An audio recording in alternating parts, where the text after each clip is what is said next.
So we're doing the rally today. Folks will go in and knock on the doors of their legislators this afternoon and then come back for a kind of a dinner celebration tonight. And I do look at Florida and the direction it's taking. And right now, it's leading the economic recovery in this country, despite Washington making it longer and more difficult than it should have been. You're hearing from the media about the Tea Party is dead. The Tea Party is actually more active now than they have ever been. They just used to us having millions of people show up in Washington, D.C. Well, we got more people showing up at local events, state events, and we're not having the big rallies in D.C. because we're actually getting the work of the people done, because all politics is local. We hear that all so often, and people forget that those folks in D.C. come from some small town in America. It's about changing the politics of small town America that will make a difference in getting the right people in Washington, D.C. As grassroots activists, we're here for a positive vision for our future in Florida as well as America. And what does that positive vision include? It includes low taxes, less regulation, and economic growth created by private sector jobs, not government spending and subsidies. So let me hear you now. Are you for low taxes? Yeah. Are you for less regulation? Yeah. Low taxes, less regulation. What does that equal? Jobs. How many people here are in the middle class? Wow. Tea parties are not Republican, we're nonpartisan organizations, and we hold all elected officials accountable.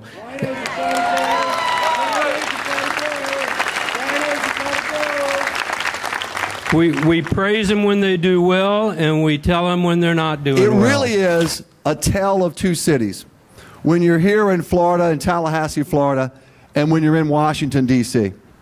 And I don't mean to take liberties with Dickens, but it is. Think about where Florida was in 2008, 2009. You were one of the hardest hit state economies in the country. Foreclosure rates through the roof, unemployment well above the national average. You remember those days, you do. You saw what was happening in this great state. It was a difficult time. But your policy leaders here, with this governor, with legislators, but more importantly, with you pushing and leading the way, you took a path toward less government spending. I think I'm right in saying $4 billion in cuts to wasteful government programs. $4 billion. Getting rid of wasteful and inefficient government agencies, making sure that government's working for us instead of for themselves, and the government employee unions. You took the difficult, tough steps here. And sometimes it wasn't fun, it wasn't easy. And candidly, sometimes it wasn't popular. But you did the right thing for your state with your capital, from the capital here in Tallahassee and across Florida. And look at the results. You've had the third steepest drop in unemployment. You are now have created in the private sector over 140,000 private sector jobs, leading the nation, by the way, in many months in that. So the results are crystal clear, but let's take a look for just a moment at what's happening in Washington, D.C. We know the path they took up north, do we not? We've seen it. This week, in releasing his budget, the president made history. Did you know that? He made history.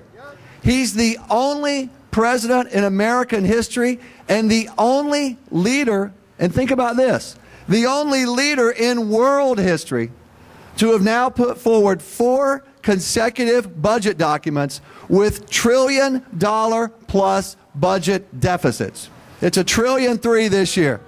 He made history. This president has piled up more debt in 3 years than all the presidents combined from Washington to Clinton. It's over $5 trillion and counting, and that's before the $1.3 trillion best case scenario, best case, that his own budget talks about.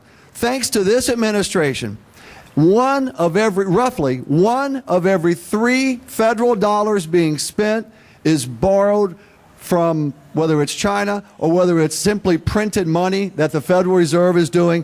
1 of every $3 We also have an administration that chose a different path on regulations. Instead of reining in government agencies like here in Florida, they've done and this governor has done, they gave free rein to the Environmental Protection Agency, the EPA. The biggest job killer in America today are the bureaucrats at the EPA, and we know that. I will never forget standing in central Ohio at a small business facility. The guy makes plastics, and he said to me, "Tim, we have finally beaten our foreign competitors in a really tough business. The plastics business is a low margin, difficult, labor intensive business. We figured it out. We're beating our foreign competitors. What's killing us now is our own government, specifically the EPA. We also have an administration that chose a different path on energy. The Keystone Pipeline decision is one of the biggest disasters of the last decade for energy.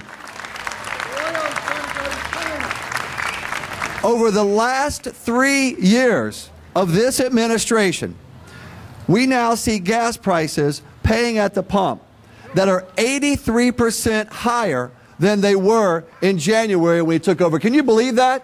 83% higher.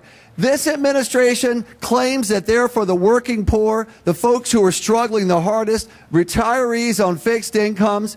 Who is hurt by gas prices the most?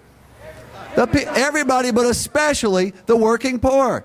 It gives a lie to this idea that they're looking out for the little guy. They're not. And here's the crazy part about the gas prices, and y'all know this. Their policy and their desire is for higher gas prices, right?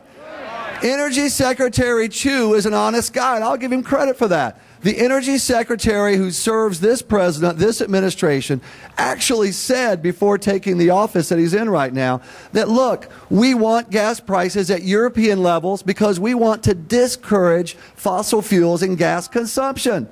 That's what he said. We want to discourage it.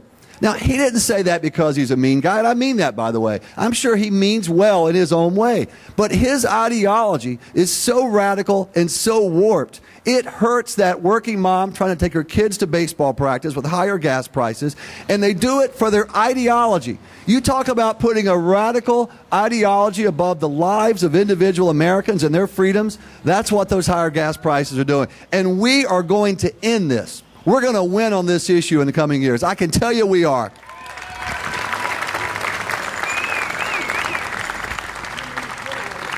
Because of this president's policies and the path they've taken in Washington, that's so different than Tallahassee, we have the slowest economic recovery since the Great Depression of the 30s.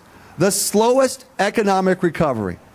The president is actually bragging about 1 month of 250,000 job creation. 1 month. Under President Reagan, we created over 21 million jobs. Think about the Reagan administration and compare it with an administration that during the last 3 years has a net loss of almost 2 million jobs. 3 years in, we have a net loss of almost 2 million jobs. And look, that's unacceptable. And that's the message we're going to take to the American people. The Bureau of Labor Statistics just came out about 2 weeks ago with a stunning number that's worth jotting down. Just to remember, this is how difficult circumstances are because of these administration big government policies. According to the Bureau of Labor Statistics, government agency, they say that 63.5% of civilian working age Americans are actually employed. Not including retirees. Think about that now. Not including young people too young to work. Only 63.5%. That's the lowest percentage of able-bodied civilian folks of working age employed in over 3 decades. That's the kind of record this administration has, and it's because of their disastrous economic policies. And our job is to make sure we take our message that there is a better way.